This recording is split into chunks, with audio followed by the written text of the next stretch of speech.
taxes for a change? Who's voting to stand up for Canadian workers for a change? Who's going to vote to build some homes you can afford for a change? Who's going to vote to stop the crime for a change? And who's voting to put Canada first for a change? And I know just the team to vote for. We've got the team that's going to deliver that change. Let's hold up that sign back there. Look at that, change, right there, right there, change. Put that one down just a little lower. Keep Kathy up, but not quite high enough to block the change. Kathy doesn't want to block the change. She wants to help us deliver the change. And that's what we're going to deliver. And we've got the incredible Conservative team to do it. We've got the great Chris Lewis. Give it up for him.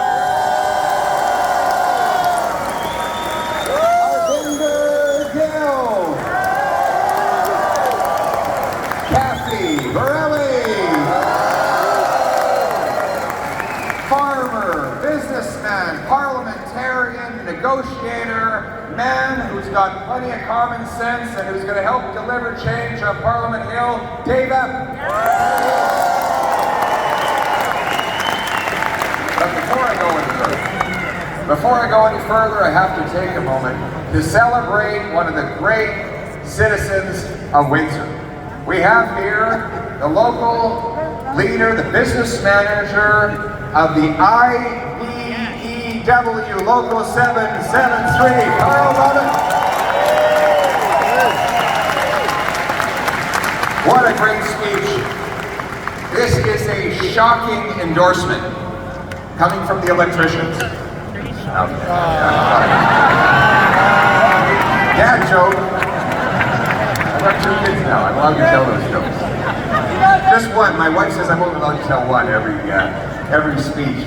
But you know, I remember when I met Carl. I drove over to the IBEW local, and when I got there was a sign that said, "Only Canadian-made cars allowed on the lot." And he's warned me that you better be careful you don't get a flat tire if you're not driving a Canadian-made car on his lot. He's a very patriotic guy. We sat down and talked, and the first thing he wanted to talk about, not politics, not policy, he wanted to talk to me about hunting and fishing. He loves to hunt and fish. Then the second thing, he wanted to talk about his family. And then he wanted to talk about all his friends and how proud he was to be from Windsor, and how proud he was of the electricians that he represents and fights for, and how his only wish for this country is that once again we put our workers first for a change. Thank you, Mark.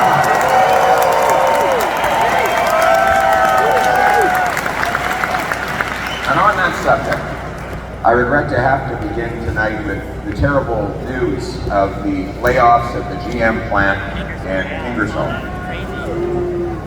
I spoke to the union representative for the area, Mike, earlier today, who was heartbroken and rattled with the conversations he would be having later that day with family members, learning that they would be going, friends and family and brothers and sisters would be going home to tell their kids that they no longer have a job.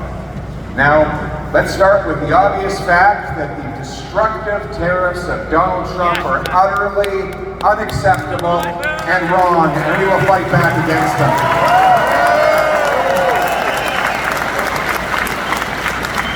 But we will also fight to protect the jobs of our workers.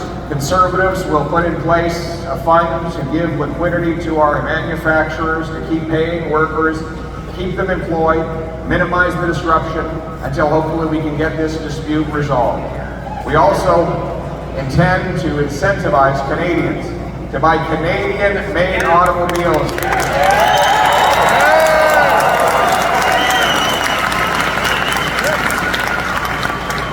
And that's why I'm pleased to announce that as Prime Minister, for as long as these tariffs are in place, there will be no federal sales tax on Canadian-made cars and trucks.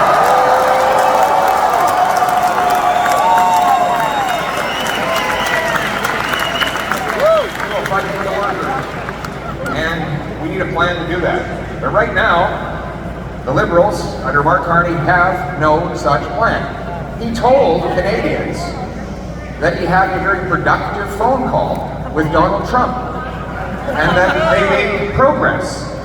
Well, what progress? Just days after this productive call, Trump actually increased tariffs on Canada, and then a few weeks later, he paused the tariffs on almost every country in the world except Canada. Now, to be clear, I'm not blaming Mr. Carney for Mr. Trump's wrong-headed tariffs. Nobody can control what President Trump does. But that's exactly the point. Mark Carney is running on the false promise that somehow he can magically handle Trump or control him into doing what he wants, when it's precisely the opposite is the case. Obviously, we will fight to get an end to the tariffs while protecting our sovereignty, starting on day one. But we must focus on what we can control in this country. And what we can control is reversing the disastrous liberal economic policies that put us in this position of weakness.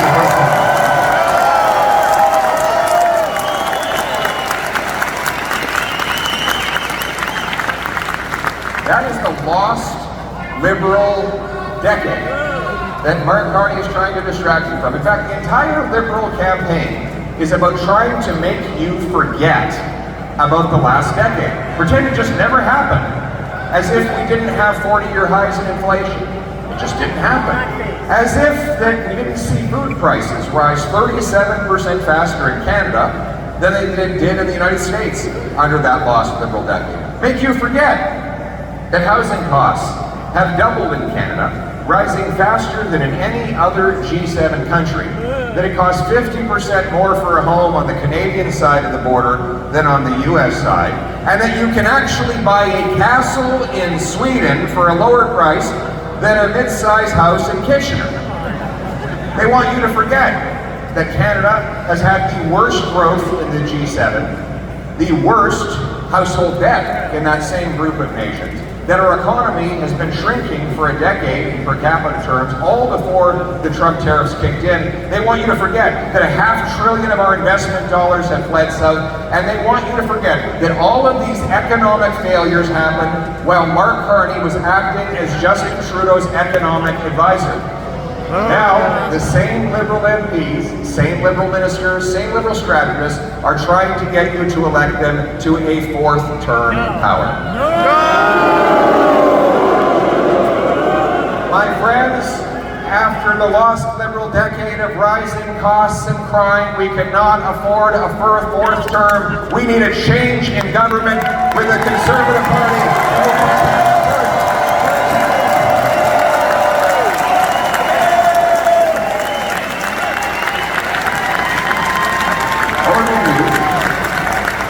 Aujourd'hui, M. Carney a essayé d'éviter l'inéligibilité en suspendant sa campagne électorale. Il dit travailler sur les tarifs. Mais quels sont les résultats? Zéro résultat aujourd'hui. En fait, il y a plus de tarifs sur le Canada aujourd'hui qu'il y en avait quand M. Carney est devenu le Premier ministre. Mes amis, ils veulent que vous oubliez le fait que les libéraux ont doublé le coût de la vie, ont augmenté la criminalité pour vous faire tromper et vous convaincre de les élire pour une quatrième fois. Il ne faut pas le faire, il nous faut un vrai changement avec un nouveau gouvernement conservateur.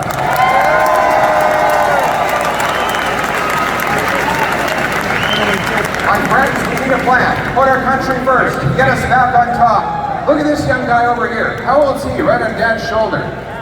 Young, he's too young to vote, unfortunately. Look at this incredible kid. We got kids from all ages. He just popped up. We got some more kids over here. It's their future that we're fighting for, isn't it?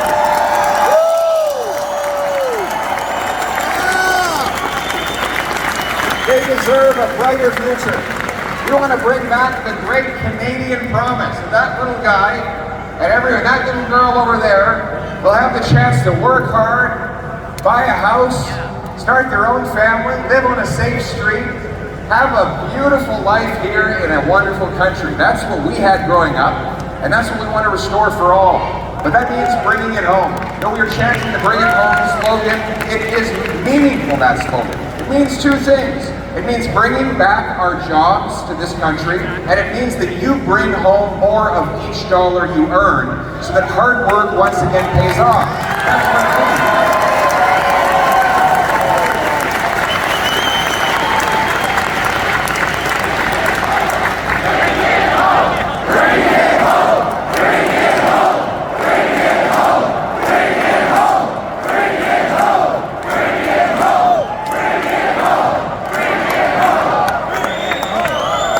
And it starts with income tax.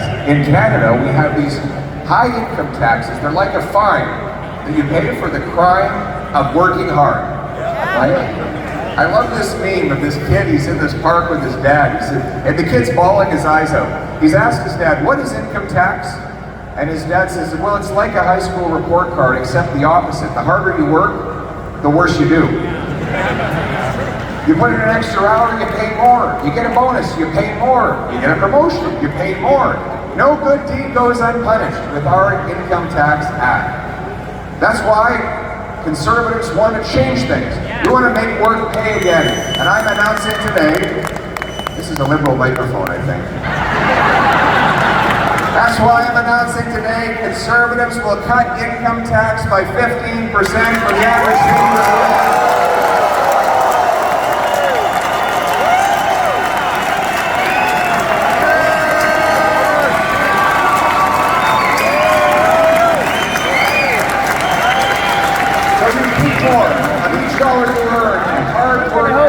Pays off for a change. As I said, we'll be axing sales taxes on Canadian-made cars, but you need a home to park that car in the front of. And right now, housing costs are among the most expensive in the world here in Canada. Are they pricey in Windsor? Yeah! They've gone through the roof, but there's no roof because there's no house you can afford. So, why is that? Well, the answer is because bureaucracy blocks home building, and politicians tax the purchase of a house. 1/3 of the cost of every new home in Ontario today is direct taxes. Sales taxes, land transfer taxes. We have also these development charges, which are effectively municipal taxes. Then there's the delays. It takes 7 years to get a building permit, 3 times as long as it does in the US or the UK. All of those delays bring costs, and those costs go to the home buyer. And that's why it's almost twice as expensive in many border towns to buy a house that is on the south side, or in this case it's not the south side, but you get my point, on the American side of the border. So we have to tackle the problem. And that's why I will lead the charge in slashing bureaucracy and taxes on homes. We will eliminate the GST on new homes of under $1.3 million.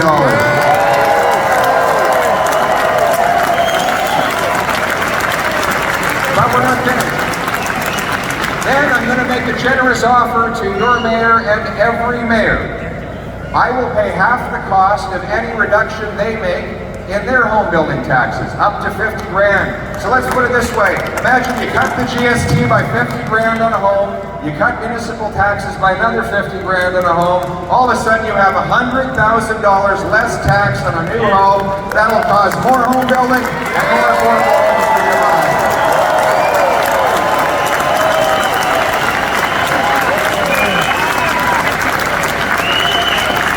And then there's investment taxes.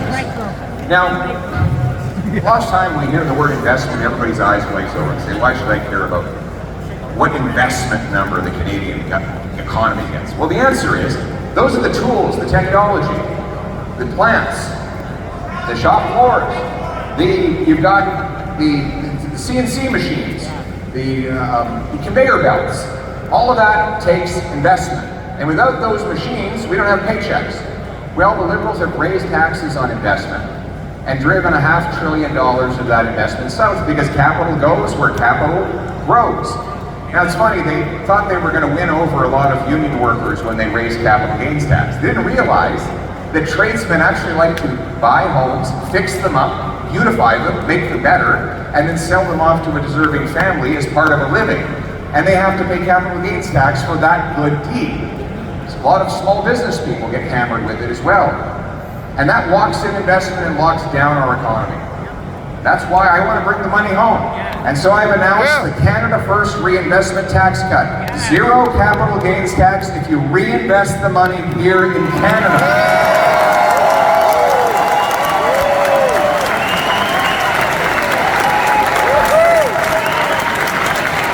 Bring it home. That's what it means to bring it home.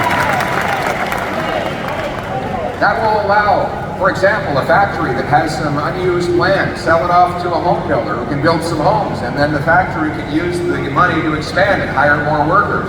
It'll allow a small businessman who's selling out after 25 or 30 years to reinvest that money in another Canadian enterprise, or a high-tech entrepreneur to invent a new technology and create more stuff that make us all better off. We have to get rid of the worst tax of all, though. It's the inflation tax. The inflation tax happens when the government prints money to pay for out-of-control spending. And you pay the bill through higher costs for everything. It sounds like a helicopter's landing on the roof or something. It's the president. What's that? I think it's just the audio machine, so nobody has to freak out. Anyway, listen. Like I said, it's a liberal microphone, it's a liberal speaker system, but we're going to talk right through it. The reality is, let's push right through it. The reality is the government has caused the worst inflation in 40 years as a result of increasing our money supply. This is bills, coins, and bank deposits from $1.8 trillion to $2.5 trillion, all to fund reckless deficits advised on Justin Trudeau by Mark Carney. Now, you might say, well, what's wrong with having all this extra money? Isn't money a good thing? Well, if there's stuff to buy with it. But if you increase the supply of money faster than the stuff that money buys, well, then you bid up the cost of everything. If you have an economy with 10 apples and $10, well, it's $1 an apple.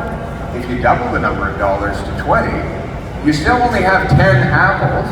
You're not twice as rich. Each apple now costs twice as much. Now, the people who get that newly printed money first, those in the financial system, those with the contacts, they get rich because they get to spend and invest the money before it loses its value. But everyone else gets poor, and that's why your purchasing power goes down. You see, costs are not going up. The buying power of your money is going down. That is what inflation is. And it's all the result of massive overspending in Ottawa. We're going to end the overspending. We will cut bureaucracy, consultants, handouts to corporate insiders, foreign aid, and other ways so that we can bring our money home and bring inflation down.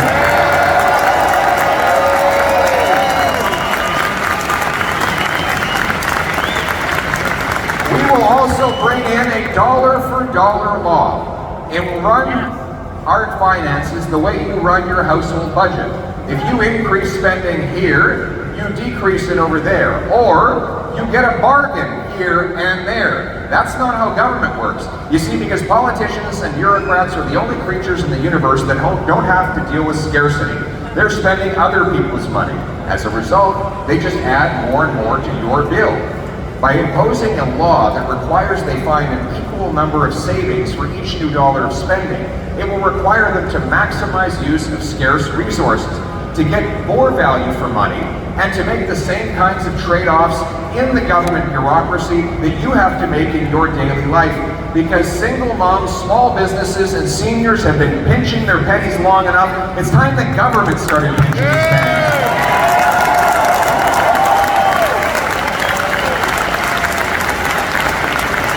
So this election is really about the cost of living. Do we want a fourth Liberal term of rising costs and taxes? Or is it time to bring down the cost of living, protect your purchasing power, and lower your taxes for a change?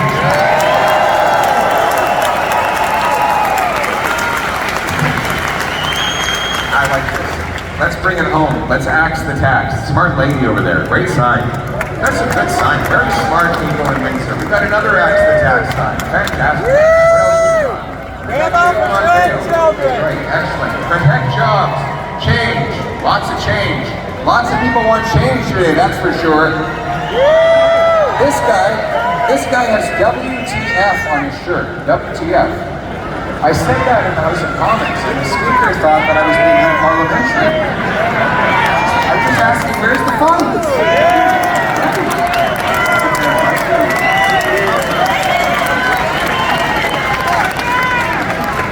Well, this is interesting. Well, my glasses are still on. Why didn't you remove my glasses yet? They fell off. Pretty good looking picture, right? What do you think? Thank you. That's a pretty impressive sign. Well, listen, instead of creating more cash, what we need to do is